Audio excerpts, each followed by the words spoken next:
Fala pessoal do YouTube do Futebolês, como é de praxe, terminou o jogo na Jangadeiro Band News FM aqui no YouTube. Um breve vídeo de análise do que aconteceu dentro de campo. Neste domingo de carnaval, o frustrante empate do Ceará diante do Altos do Piauí. Frustrante não só pelo resultado, o resultado que foi conseguido na base do abafa, com o gol do jogador mais iluminado do Alvinegro nessa temporada até o momento, o atacante Eric Puga, mas também pela atuação do time cearense diante da equipe do Piauí. Mas antes da gente seguir com o papo, gostaria de agradecer a todo mundo que está inscrito aqui no Futebolês, que você preste atenção em todos os programas, todas as lives, a gente faz aqui direto no YouTube, então tem sempre um material exclusivo para a web. E pedir para você deixar o like, porque fortalece o vídeo, fortalece a discussão.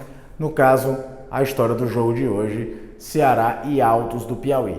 Olha, o Ceará fez um jogo muito abaixo. A gente veio com a ideia, né, de repetir uma base, uma espinha dorsal dos jogos anteriores com o dito cujo time titular. Hoje, por exemplo, tem algumas mudanças, mas quase que forçadas. O Lucas Ribeiro no lugar do David Ricardo. Hoje, o Mancini resolveu poupar o Lourenço, trouxe o Richardson. Castilho voltou a jogar no lugar do Milne, mas já tinha atuado no jogo do Campeonato Cearense contra o Caucaia. No mais, a mesma equipe, optando pelo Ailon sendo o centroavante, trazendo o Facundo Castro na ponta direita, enfim, um time que já está habituado, de uma certa forma, mesmo no início de temporada, a jogar junto. O Altos, por sua vez, uma equipe muito bem compactada pelo Flávio Araújo, jogando com duas linhas de quatro, basicamente só o Matheus um pouco mais à frente, o Valber chegava um pouquinho, mas sempre se preocupando em fazer uma coisa: se antecipar ao Ceará na linha de meio de campo, mordendo muito troca de passos do Ceará, não dando espaço ao Ceará para a troca de passos no meio do campo e tentar invariavelmente uma bola esticada nas costas dos laterais do Ceará. Foi assim que ele quase abre o placar. Fernando Miguel faz uma grande defesa e evita o pior ainda no primeiro tempo.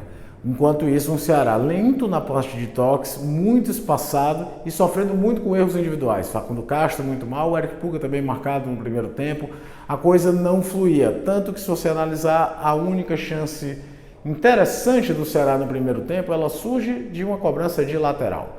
Um lateral cobrado pelo Ray Ramos, a bola vai em direção ao meio da área, o Recalde consegue desviar, o Eric Puga bate com uma boa defesa do goleiro Careca do Altos. Foi basicamente isso. O jogo no primeiro tempo não aconteceu absolutamente mais nada, foi isso que se viu. Na volta do intervalo, aí que se preocupa mais ainda. O Altos volta muito mais incisivo nos seus contra-ataques, enquanto o Ceará continua com aquela letargia de troca de passes lentas no meio do campo, sem conseguir agredir o time adversário. Era o que acontecia no Ceará naquele invariável momento de jogo.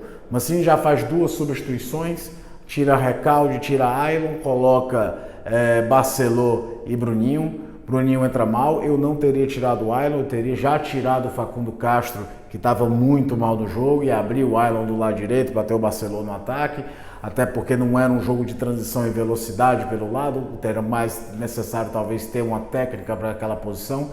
E numa bola perdida pelo Castro, sai todo um contra-ataque, quase que o Altos faz 1-0, 2 minutos depois, uma jogada que também não fluiu pelo lado direito, o Matheus faz o gol de 1-0 para o Altos.